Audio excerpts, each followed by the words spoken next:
This is Jeanette. Welcome to the Oh-My-Geekers podcast.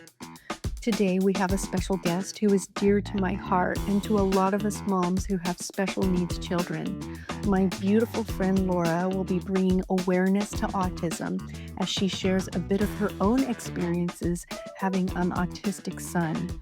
Hope you enjoy this topic. Good morning. Hi, Laura. I hope you're doing good today. Okay, so I want to start off by letting our listeners know that you are a treasure to so many of us in the autism world and community. And I just love your passion. We love your passion for bringing you're welcome for bringing awareness as well as encouragement through our own journey, through your journey with a special needs child. And with that, I'm going to jump right in and ask you a few things that relate to our topic today. And again, how are you doing? I'm doing well. I would really love it if this pandemic was over. I would love it if these terrible fires were over. But, without all those crazy things going on in the world, blessed, and thankful. I feel the same way, especially with the fires in the air right now. I'm thinking maybe I should be wearing a mask. So, I um, know. anyway, so we're just gonna go ahead and start off with my first question would be, when did you first find out that your precious son had autism? Well, first of all, I wanted to say that one thing I think is really important and for the listeners to know that it's really hard to determine if a child has autism when they're an infant. So I wanted to say that right out of the start at the jump because a lot of people I've gotten questions from people saying, "Oh, my child is 6 months old and not giving me eye contact." Well, your child's 6 months old, so you don't need to run to panic when they're an infant. It's normal development for children, to have different reach milestones differently. So in the infant stages, I mean, of course, if you feel something uneasy and you pray about it and are uncomfortable, see your doctor. But typically, you do not notice autism until two or later. And again, I'm not a doctor; I'm a mom, but just wanted to throw that out there. So Right. for our journey with Isaac, at about two, he just started becoming really active and doing things that I would call quirky. He would stand on top of his high chair. He would climb really tall ladders, and freak me out. He wouldn't go down a slide regularly, so he'd climb all the way to the top of the slide and then just stand there. So the other kids are like, "Hey, kid, go." So that was kind of quirky, unusual. Of course, there was no speech. He had utterances and babbles as babies and toddlers do, but there was no recognizable words at all. We definitely knew that something was off in terms of, minimal eye contact and not listening. And here's what was a big red flag for us. If we called his name, Isaac, come here, he wouldn't respond to his name. And even with babies, if you call their name or say their name, babies love to hear their name. They Hmm. they turn and they kind of look at you.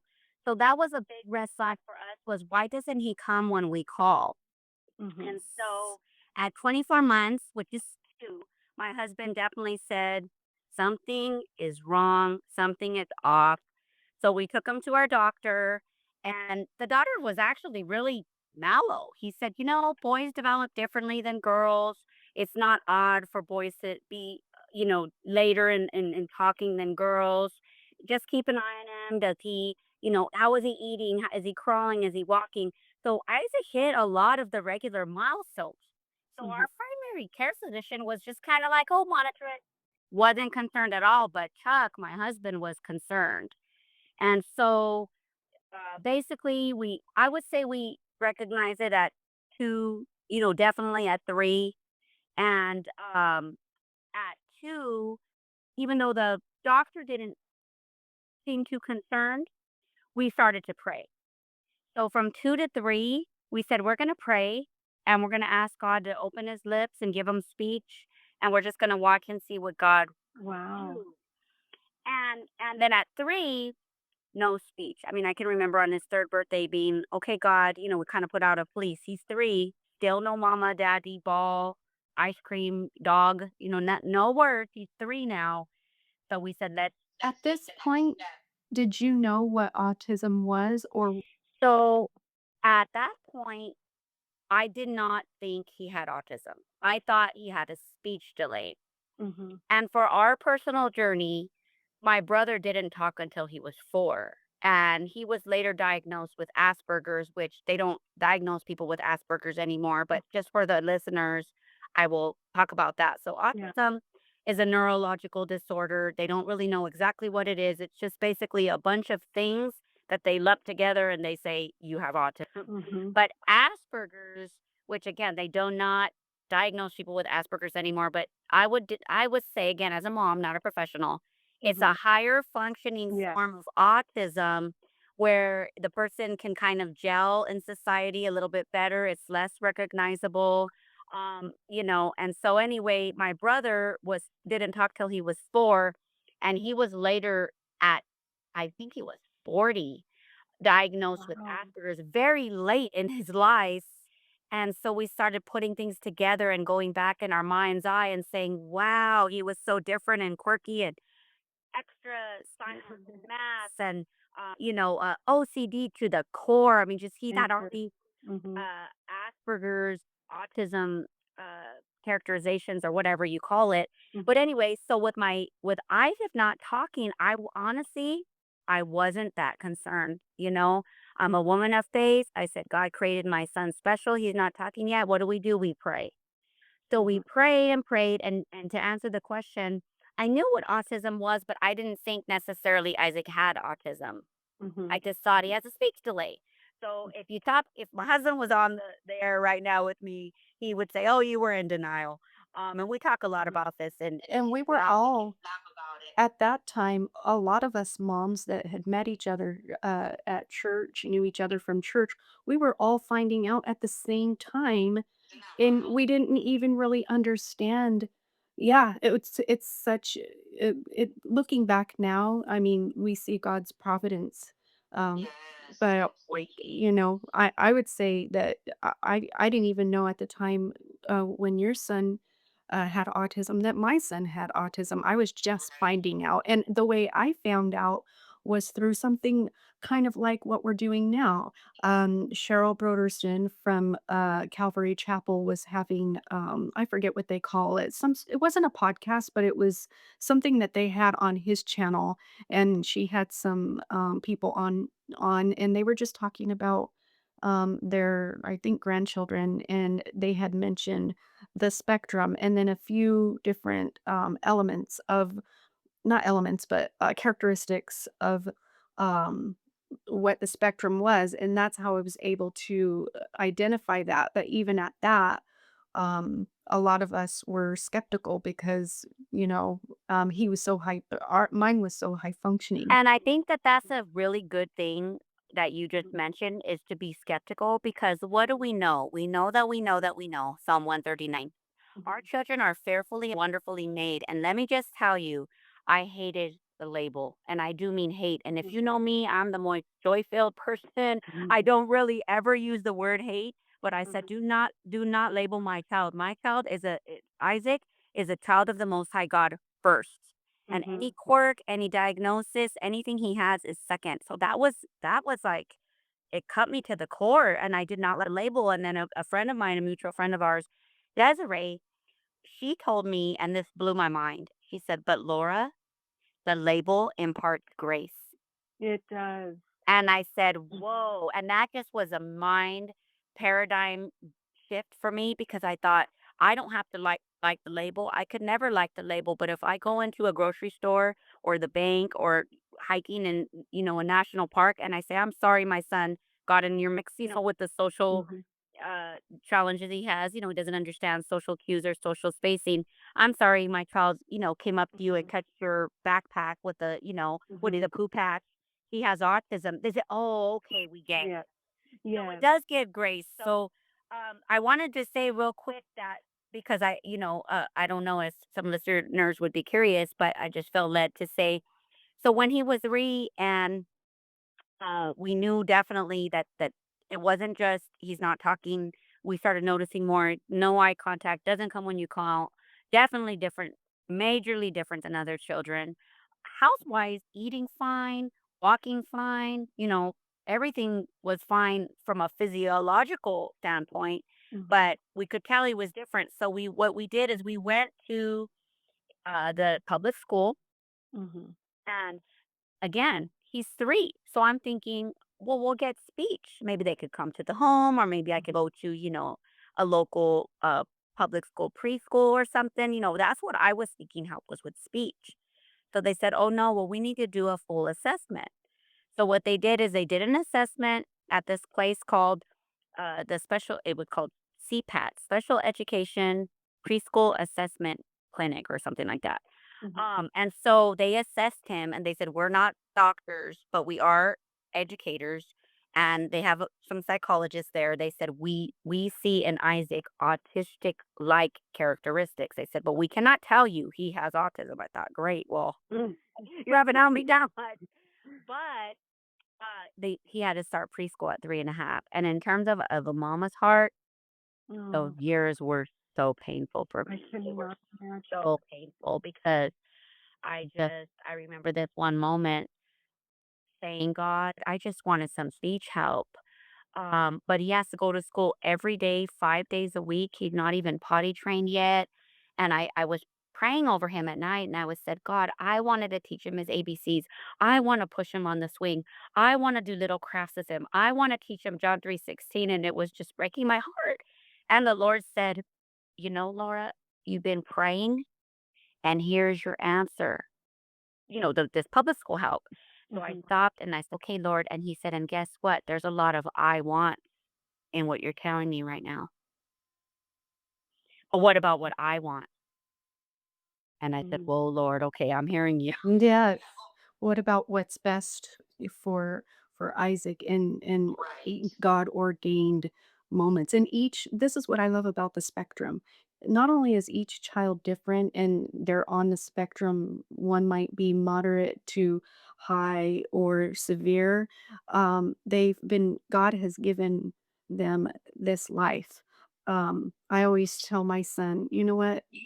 This I know it's kind of cliche, but I'm like, you know what? Autism is your superpower because Mhm. I just think it's cute and not just cute, but really It's encouraging. it It's not that's like a exactly what I death was gonna blow. say. Exactly. Yeah, I Oh, think that's great mhm, that you say that. And mhm, Isaac has been blessed with so many wonderful special ed teachers and aides over the years. And they tell me every year at the end of the school year, I love Isaac. And I'm looking at them, I'm thinking my kid that pinches and pulls hair and bites and gets aggressive sometimes, and my kid that won't sit still to do your lessons and this, they just they genuinely care for him. mhm, And you're right, it is a superpower because they're so different that I mhm, think it builds empathy and compassion in other people. And mhm, not only that, they just have a special gift. I mean, I don't want to kick over the whole podcast time and talk forever and ever, but just one quick story. There was a woman who had a staph infection and had to have her hand amputated. oh, wow. So Isaac was maybe 5 at the time. I don't recall, 4 or 5. Adorable as ever, but totally quirky. Again, nonverbal. He didn't really like to hug or kiss or any of those things. And we went to deliver a meal to this family, and then he looks at her hand, which is now gone, so it's like a wrist. And Mhm. I thought, "Oh my gosh, he's gonna do something." And he looked at her and he kissed her on the cheek, and he looked Oh. at her hand and he kissed her hand, and then he walked away. Oh, that oh my goodness. That was an ordained moment in time. And those are the things that, they do have superpowers, you know? I mean, Yeah. they push your buttons like no other child on planet Earth. Don't they bring out the good, the best, and the worst of us? I mean, when I say the worst of us, I think our weakness, it really makes us vulnerable to see it that we need to be on our knees all the time for them. And there's so much more to talk about. And I maybe we might do another podcast with you, but what advice would you give to a parent who has an autistic child on the spectrum of any sort? What it and maybe particularly the person who has struggles with, the pinching and the aggression. Oh, yeah. Yes. So I have to say I really love this question because as a Christian, as a lover of Jesus, I know that one of my spiritual gifts is to be an encourager. So Mhm, sometimes I think that that's one reason why God allowed autism to affect our family specifically, because I do love to pray for other families, encourage other families, and give tips and things that could help. And so, of course, the number one advice I would ever give an autism family is pray. So when Isaac was smaller and he was nonverbal, God gave me Psalm 15:15, and I prayed that over Isaac. Unfill my lips that I might praise you. And so David in this psalm is repenting after sinning with Bathsheba. But for me, God has used this portion of scripture to encourage my heart in what is the mouth made for. And even with mhm, Moses said, "But I stutter, God. I'm not good at speaking. Send someone else." And God says, "Who made the mouth?" Moses. I did. mhm. And even in Isaiah, the prophet says, "God, you're the potter and we are the clay." And so I remember one time with the Lord, I was just crying and weeping and praying over Isaac. And I said, "Lord, I'm not desiring for him to be a rocket scientist or a surgeon or anything like that. I just want him to be able to talk to you, to sing to you." And the Lord spoke to my heart, and it was very simple and, not audibly, of course. But the Lord asked me a question and said, "Who made Isaac?" I said, "You did, Lord." She said, "Well, then trust me." And Wow. so ever since then, I've been on this faith walk of trusting him with Isaac. And so my encouragement and advice to other parents with children on the spectrum, or especially if they just got the diagnosis, is pray over your child constantly, link up with others going through the same or similar struggle. The special needs family road is not easy. I was so blessed in the very beginning. Isaac was only 3.5, I think, or 4. And I attended Calvary Chapel, Chino Hills Special Needs Parents Support Group. I said that slowly because it's a mouthful. But they're out there, friends. If any family members, anyone listening to this, there are special needs parent support group, and I mean it for you, mom, for you, dad, for the parent, because you need this support. Your child needs a ton of support, but that's a different thing I'm addressing right now. I'm saying you as mom, you as dad, you need to link up with other special needs parents. And Mhm. I don't mean this in a bad way at all, but don't Google. Try to get with a church or go through your doctor or go through a counseling, because there's quirky people out there, and I just recommend that you hear it from what I'm saying right now. There is a legit special needs support Right, group through right. Calvary Chapel Chino Hill. So you're basically saying vet them, and maybe look at their reviews. And uh, in the Christian community, we definitely feel safe because we're very like-minded in our pursuit to like what we want for To children. encourage each other. And Hmm. so, like, for Exactly. me, going to a support group, if I just picked one, like there's one in Pomona or, wherever, Riverside, Loma Linda Hospital has some, then yes, it might be a medical slant or it might be behavioral slant. But I know for me in my house, I want the Jesus slant. Yeah, and if they do go somewhere and they don't get a good feeling, they don't have to stay. They can. It's like shopping a bit.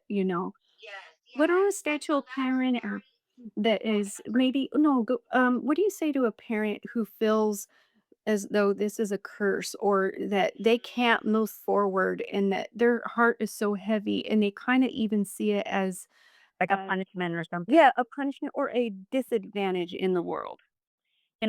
That is a good question. And I'm thankful that you just threw that out there because this is a heavy question. Um, you know, I just go back to John's gospel, a blind man. Who sinned, Jesus? This man or his parents? And he's like, you got, like my husband, he seemed to come from a skateboard background. He would say, "Oh, y'all wrong." You don't make no sense. No, Jesus says this man didn't sin and his parents didn't sin. And this is very important because you know what? I'm gonna say something that's quite painful and that a lot of moms do and don't say it openly. You blame yourself. Did I eat something when I was pregnant that I shouldn't have? Did I go around certain fumes, or go on an airplane and, ingest some fumes that might have did something in utero that affected my child? we do these things, and you know what? It's from the pit of hell. It's a lie. Mhm. Again, God allows people, again, not that he wants it, but he does allow people to go through trials, to be blind, to be lame, to have autism, to go through various things. I'm not trying to get into a big, deep Job theological discussion, but you are absolutely right. You can feel like it's a curse or, um, a painful scar because, like, some other as a mom, when we talk about, like right now, COVID is very hard for our special needs Oh, yeah. kiddos. But I think that our journey to the other side is when we pass away.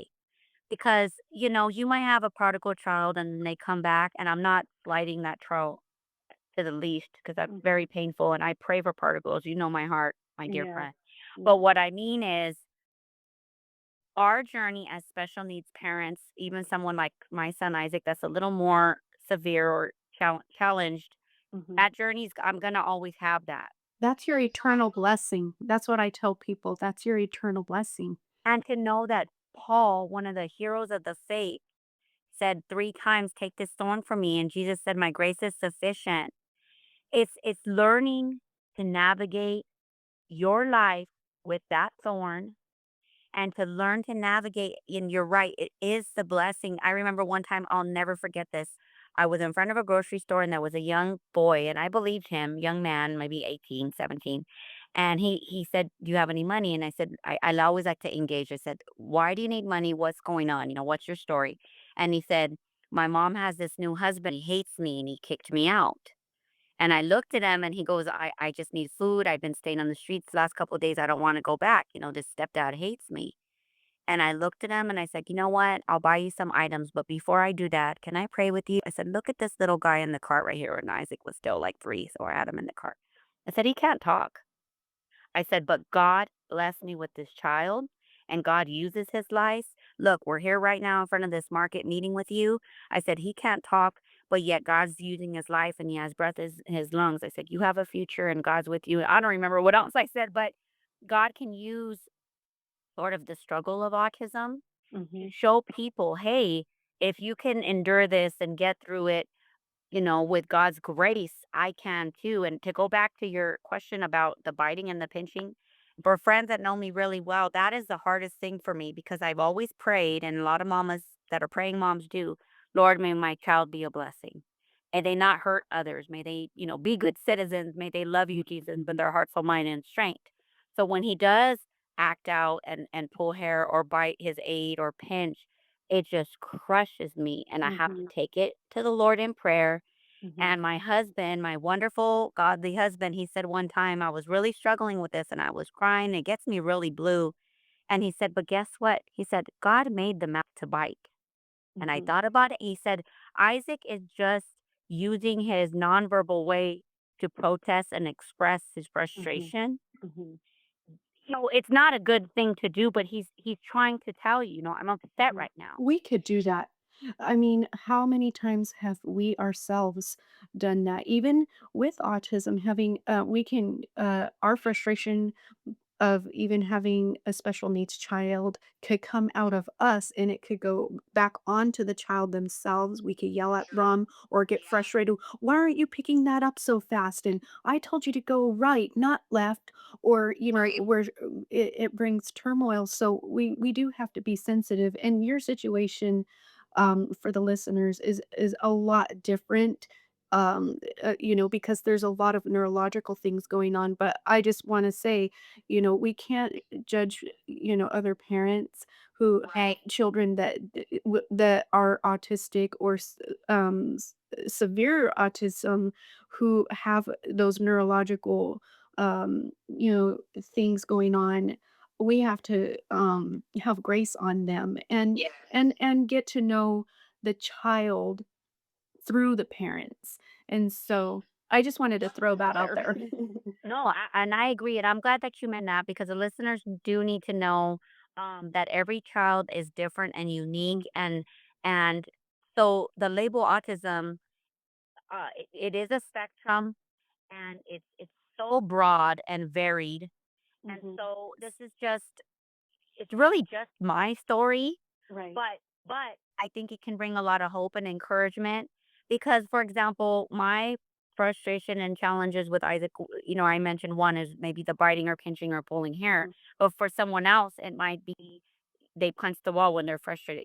Right. Kiddos on the spectrum have a Mhm. common thread Mhm. of either having a tantrum or Mhm. sharing their frustration in non-typical way. So Yeah. that's a really good thing that you just, Some kids kill their hair out. Some kids, I used to have to bring the cat in from the other room and let my child scream and into the pillow for about a half hour or more until they calm down. And you're right, every situation is uniquely different. So, one parent might say, "Oh, I would never, allow my child to bite and hit."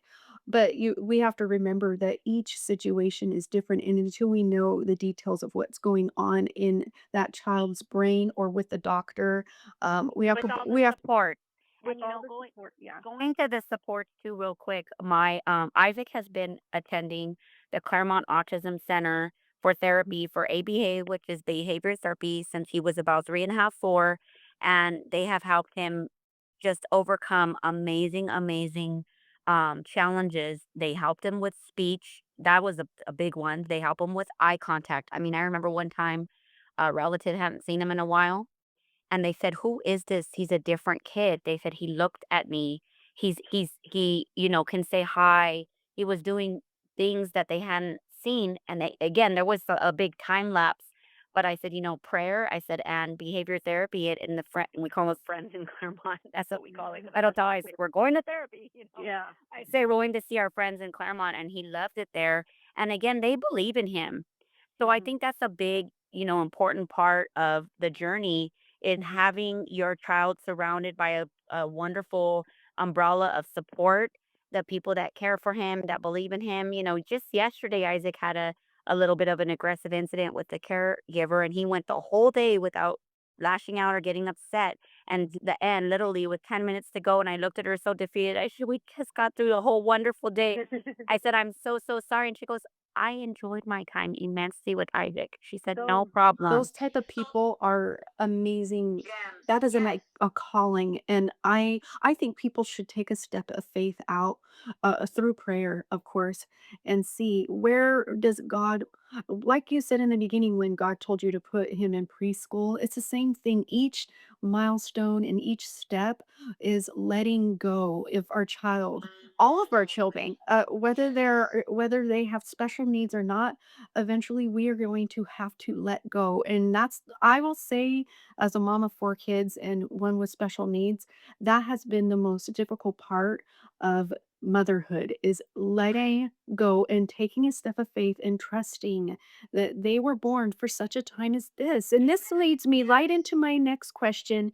How have how has your family, immediate and maybe grandparents, come alongside of Isaac? How have they embraced this issue? Have they been afraid of it or are they for it? Your husband, how does that work in your family, the dynamics? So family is so important, neurotypical, for anybody, any home life, family is just vital. Mhm. And regarding my husband, we are so blessed. He's a public school teacher. And so I think that's one reason why he recognized the autism sooner than I did because he's been around so many kids. And so one thing that he implemented that's huge is a schedule at home with the actual gigantic, whiteboard schedule. And when I say schedule, we have a strict schedule. I don't mean strict like, do this, do that. But for example, he eats The breakfast at routine. 8, Mhm. routine, yes. Mhm.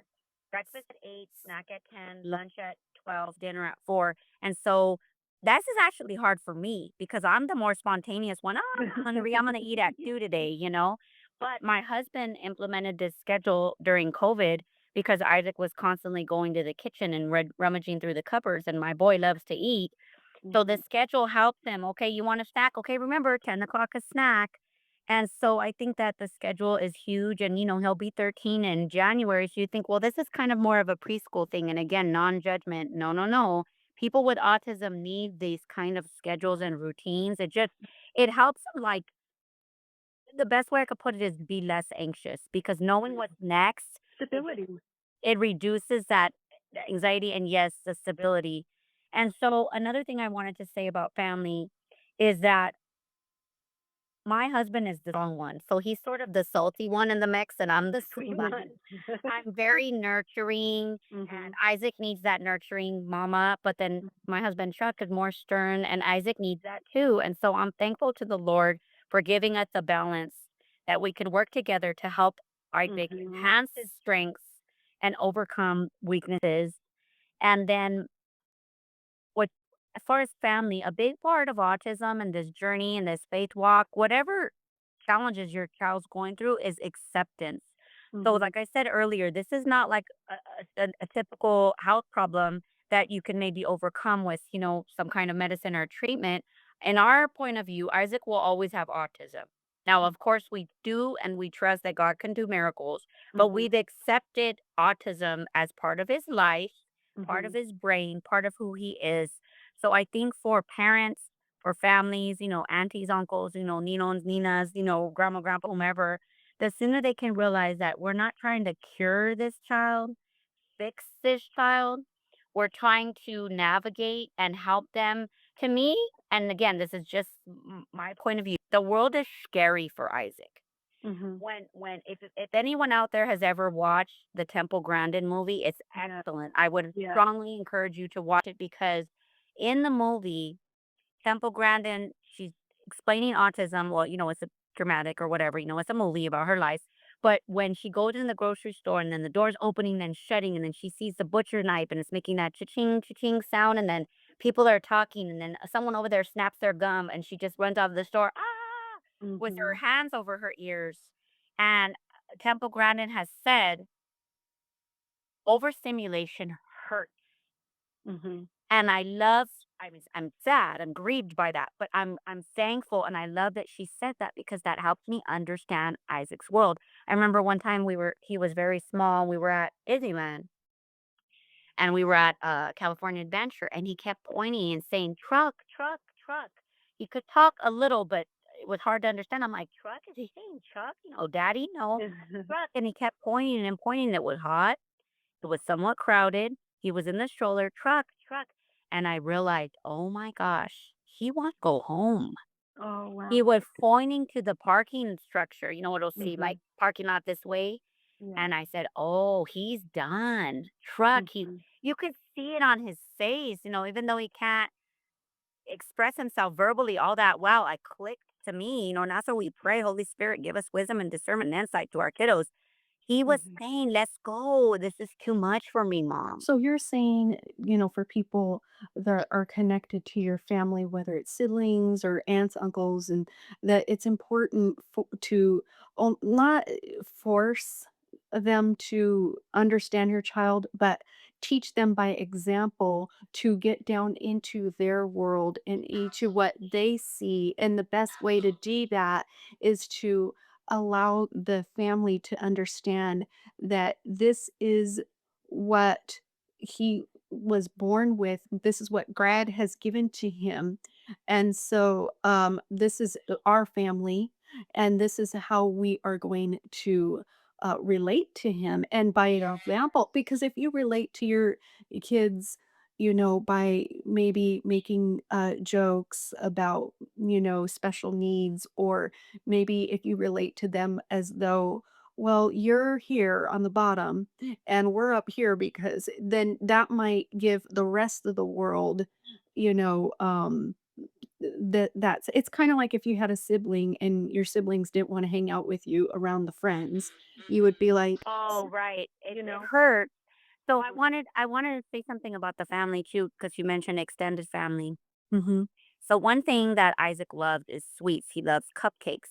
So our family has this new routine. If it's somebody's birthday and my sister's an amazing, party um extraordinaire, she always makes mhm, every gathering wonderful and they mhm, always bring cupcakes, right? mhm, So mhm, she knows if Isaac's there, if we're at this gathering, they either go in the oven, they stay in the oven, or they go on top of the fridge covered. They can't be displayed. So, that's kind of the norm. If you go to a mhm. gathering and there's cupcakes, they're on a little cupcake tower or whatnot. But for Isaac, it's literally torture to see, 15 cupcakes and you can't have it, you Yeah. can't have it, and you can't have it. And So Mhm. we hide them. And so I have a little saying, I say, hide the source. Yes. So he can have one, but to see 20 of them, again, going back to overstimulating, it's too Yeah. much. It's So too that family has come alongside of you, is what you're saying. And if there's someone out there and say their family does not want to be educated or does not, or they're just kind of maybe I'll say either old school or crude. One of the of our family members had said, and they've since passed on, had told me, "You know, your child is not, retarded, you know." And it hurt. It really hurt, but I had to understand them, and I had to see that they were not educated about what autism truly was, and I couldn't carry that. I couldn't carry how other people related to my children in the family. So I had, and let me tell you, sometimes I still get that. Not with family, because since then everyone has there's like gotten. a resistance. There's kind of like a Yeah, resistance. for And for so us. what I realized in our journey with Isaac is that people have a hard time with the unknown or with the unusual. Yeah, So yeah. because Isaac is so quirky and unique and he does things that are just completely different. So for example, this is a great example. He loves balloons. So if Mhm, someone blesses him, and I've had many people over the years, friends, family, just people want to bless Isaac and they'll bring over, a couple of star balloons or balloons. mhm, So he's holding them, and the friend is jazzed. Oh, I brought a little bit of joy to Isaac. He's so different and he struggles, and it's like a mutual joy. Isaac's happy, and the friend is happy that they blessed Isaac. But guess what he likes to do? He likes to go in the backyard and let them go. So some people look at that like, I just spent, whatever, 25 bucks at mhm, Dollar Tree and you just let the balloons go. So that's part of like, you have to embrace their mhm, uniqueness and not feel slighted or upset. mhm, Um, or, I mean, we've told people, they say, can we come over? And we say, yes, but don't bring any dessert. mhm, And we've had to stand our ground. Do not mhm, bring cookies. Do not bring cupcakes. Do not bring these treats because it's going to trigger him. And mhm, so, and then sometimes I'll get a frown from Olivia, and that maybe could be another mhm. podcast, a sibling of the autism. But Yeah.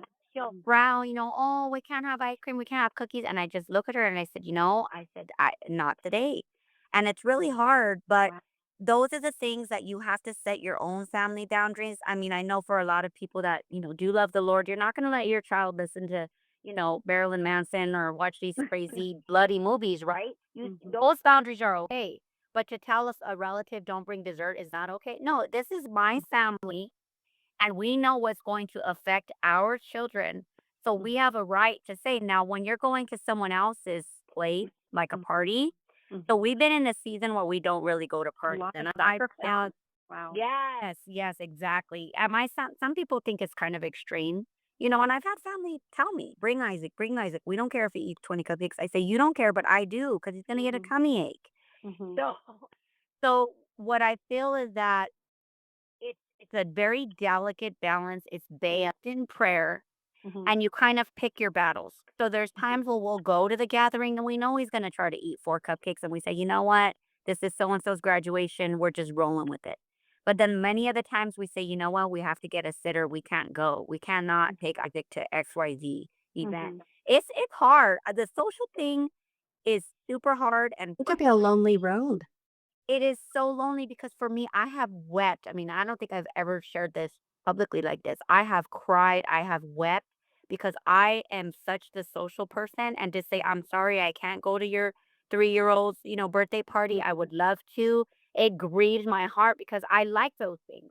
I mhm, love birthday parties. I love celebrations. I love these kind of things. But I know that it's gonna cause frustration and meltdowns and possible mhm. aggression and hair pulling for Isaac. To me, it's not worth it. Now, maybe he's a little bit Yeah. older, so it's Just the delicate. love of a family. The family unit, in my opinion, should be one of the strongest units above all, above work and above friends and even family. Um, and that can be hard at times, especially when it comes to having these challenges that go along with having a special needs child. But in the end, when our kids get older, especially our siblings, they're going to be one of the most compassionate citizens out Yes. there. They're going to see someone else that struggles with that. And that person might be like, wow, is there anyone out there that understands what I'm going through? And then our kids are going to come along and say, oh, you know what? I have a brother that has autism. I say had because when they leave the nest, it's kind of like, what happened? So, but I have a brother who has autism, and you know what? I'll spend some time, getting to know you because it's not easy the world is going so fast as it is. I mean, to take the Yes. time for an elderly person or our world is changing so quickly, but to slow down and to what does it say in James that a pure religion is to visit orphans and widows. You know what? I think a part of pure religion is to love the poor and reach out to those who are in need and in the special needs community. I That is agree. that is one Mhm. of those things, and it takes a special person to It do does. that, and that's why I'm It's so a gift, glad. Yeah. 100%. Oh, and we have to look out. When we see someone who has touched our children's lives, we have to reach out and thank them for that because that's not the norm. But I think what you've taught me, and this is something that I think I've been very grateful for, is to not have expectations either. Oh, yes. To not Yes. expect everyone, and that's a challenge for me. I'm just going to be honest. It still is a challenge for me because I want him to have the normal life, Well, but you know what? You know what's beautiful is one time, I was at a kind of like a church event, and a relative had bought Olivia, our daughter, a little like balloon animal, with like a carnival type event, and then didn't buy anything for Isaac, not a cookie, not a balloon, nothing. And I went home and I cried. I just said I couldn't believe favoritism over the typical sweet, adorable, talkative, non-autistic child, and then the other child just, and again, he's special, so he didn't see yeah. favoritism, but I did. And the Lord, he's so faithful in that still small voice. He told me, and it took years to learn this, you can't make anyone love your child. Wow. That is And I said, heavy. "Whoa." And he says, Laura, I mean, my daughter, I don't remember how exactly the Lord told my heart, but, um, and it's their law. Oh, wow. Wow. And you know what? The way I see that is we do have to have grace on people that don't see Mhm. those things because they've never experienced what we've experienced. And like I said, when our kids get older, hopefully, prayerfully, because it's their duty to reach out. But now I'm realizing the people that don't have our gift, I Mhm. see this as a gift, from above. They just don't know. And we have to say what Jesus said, Father, forgive them, for Yes, they amen. just don't know. And I will be the first to say, I was that person that didn't know. When I was in school, I was in special needs classes, and I was considered special needs. Right. But I'm very high functioning, and I grew out of a lot of it. But the children at school, they look different from me because, there was a blind kid and you could see all white, and, there were a cerebral palsy, I don't know how you say it, a girl with cerebral palsy. CP, yeah, Okay. CP. Okay, and that's a tongue twister, and, I was never educated uh, in knowing what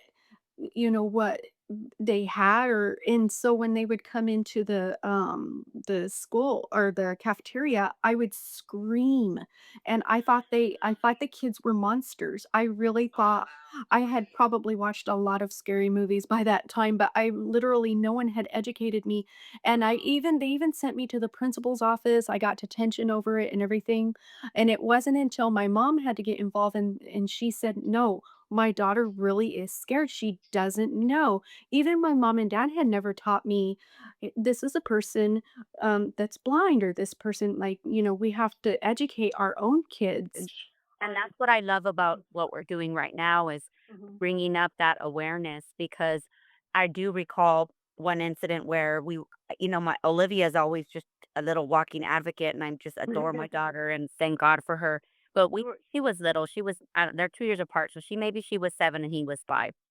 And we were at a birthday party at this time. We could still go to them, and they were jumping in the trampoline.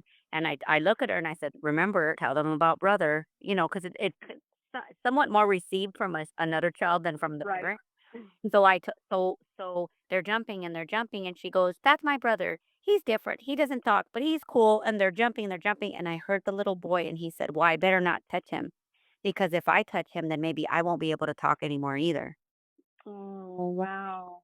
So I'm Yeah. thinking like autism's contagious, and so it goes to the awareness thing. And Right. so, but then sometimes I love Awareness how and kids forgiveness. are so resilient. Another Mhm. time, a little boy said, again, she said, "That's my brother. He doesn't talk, but he's cool, or he's different. He's okay." And then he started like kind of babbling, doing his little stems, his little sounds. And then she goes, "Oh, he's just a ninja." And the ninja, and then the boys all started pretending like there were ninjas. So she Oh. glossed it over and kind of was like, "Yeah, my brother's like a ninja, like he speaks a different language, like hiya hiya." Yeah, and you know what? I think that's the blessing of it all, is that life is all learning, life learning. And there's I've had my youngest, he's one of the ones that says what's on his mind. And he has stated things. Even I think we were somewhere and there was a veteran and they didn't have legs, and he said something out loud, and it was just, how little kids can be. And so I think we could have a lot of grace on little kids, but I do believe as parents, you're right. This is a very healthy thing to bring awareness. And I know you always have brought awareness during Awareness Month. I love what you do is each day you bring awareness by, and it's kind of caught on. It's become a trend with all of us moms. I remember you were the first one that just, you were very bold in saying, "This is what my son does day one, and this is what autism is." And oh, how I appreciated that. And a lot of us moms were like, wow, emboldened to do the same thing. So I know. So, our time is almost up, but I want to just ask you to pray, Laura. You're such a prayer warrior in our groups and everything. And I just would like to close. First of all, thank you so much for sharing a wealth of knowledge. Um, yeah. And also just closing us in prayer. And I want you to have a blessed day, and to let you know that we are praying for you. So go ahead, Laura. Thank you. Heavenly Father, what a beautiful opportunity to just glorify your name, to call upon your name, Jesus, and make known your deeds to the whole earth, that you are God most high, and that we are all fearfully and wonderfully made by you, by your hand. You fashioned us. Even before we were in the womb, you knew us and you called us by name. To think, Abba Father, that there is no two fingerprint that's exactly the same. We're all different and unique, Father. And so, Lord Jesus, I do want to just ask for a blessing over special needs parents and families that may just stumble upon this conversation, and that they would be aware that you are a good God and you give good gifts. And as my girlfriend said to me many years ago, when I was grieving, when I was mourning over the diagnosis, she said, "Laura, God doesn't make mistakes." And how I needed that. I was balm to me. And you, Jesus, are the balm in Gilead. So would you comfort all the moms and dads out there who Mhm. feel like you made a mistake, Lord, by giving their family a child with special needs? No, you make no mistakes. You are perfect in all of your ways. Yes. I pray and I ask, God, that you would continue to bless, oh my geekers, all the people that Oh, come on, and that you would just get all of the glory, Jesus. yes. So deserve, Lord, and give us strength because as special needs parents in a pandemic, in the crazy world that we're in, we need your grace to carry us. We do. Bless the Thrasher family, and we just love you in Jesus' name. Amen. We hope you enjoyed this special time talking with Laura. You can visit her blog by going to our show notes of this podcast episode.